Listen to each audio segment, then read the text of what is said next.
everyone, welcome back again. Today I want to dive into a sensitive topic, but very important topic surrounding the recent situation with CMR. There's been so much conversation, and I think it's essential to understand what is going on here, especially about why the young girl went to her school for help instead of confiding in her mother. So in this video, I'm going to explore some of the reasons why children sometimes choose to open up to teachers or other trusted adults outside the family when they are dealing with difficult situations. It is not about blaming anyone. It's about understanding the complexity of how young people handle fear, loyalty, and safety. It's also about sharing some insights from my own experience in education to give more context to why children may feel more comfortable approaching a teacher. This conversation matters because it can help us to see what children in difficult situations might be feeling. So let's talk about why this decision may make sense for her and why it teaches us about supporting young people when they are going through something they shouldn't have gone through at all.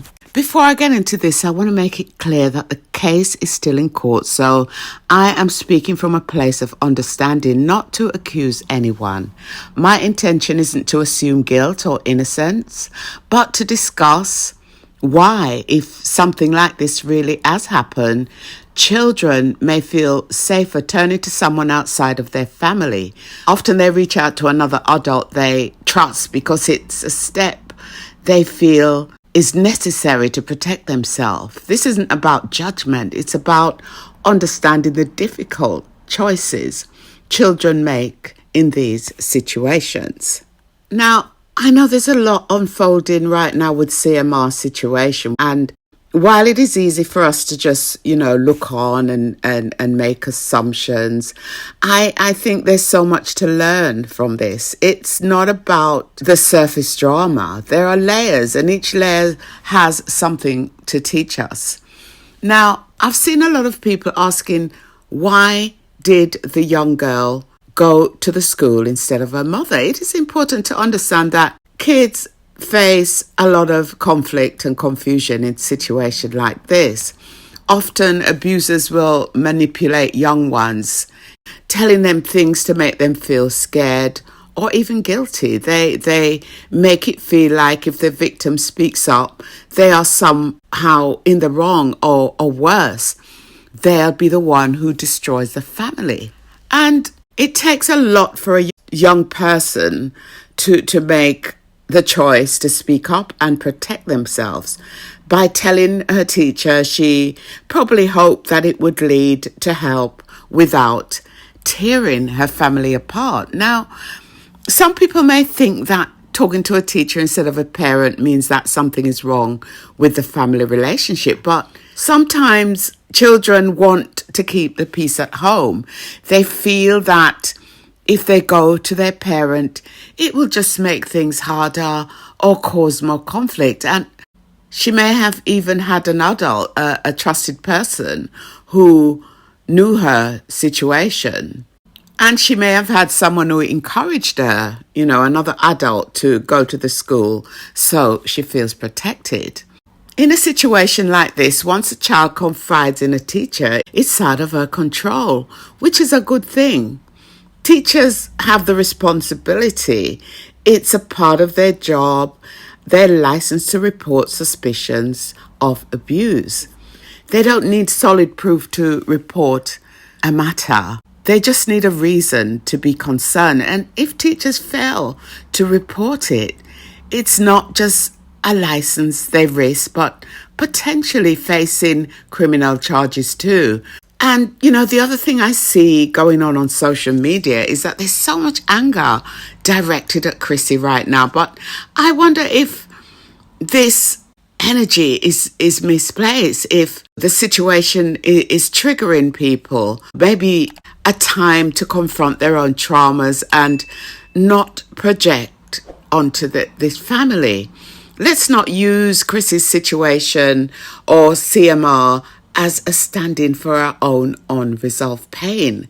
Instead of attacking, let's direct the energy towards healing ourselves or even confronting the people who have actually hurt us in the past. Now, I'm talking around the topic here because this is a sensitive issue still before the court. But having been a teacher myself, I understand why young persons would feel safe going to a teacher. Kids in difficult situations often confide in teachers, especially when they feel there is no other outlet. In some families, children are often cautioned not to speak about what goes on behind closed doors because of the shame it might bring to the family. There's an unspoken rule. What happens at home stays at home. And that can create an environment where children feel trapped. And in many cases, the parent, sometimes even the mother, might know about the situation but choose to ignore it or keep it quiet, hoping that it will go away. I have known of many cases where this has happened, and it's heartbreaking.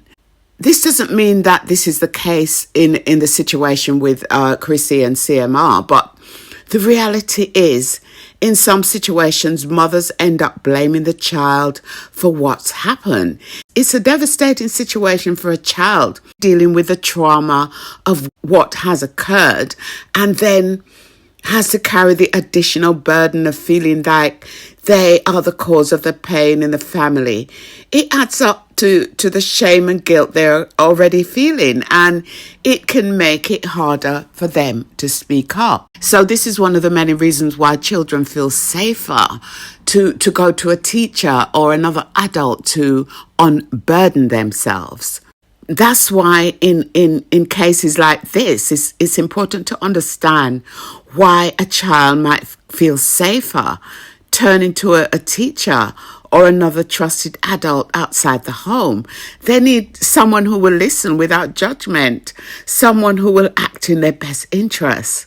The trusted person could be the first step in breaking the cycle of silence and helping the child to begin to heal. So guys, thank you for sticking around with me in this conversation. I know it's a tough one, but I hope it shed some light on some of the complex feelings children face in these situations.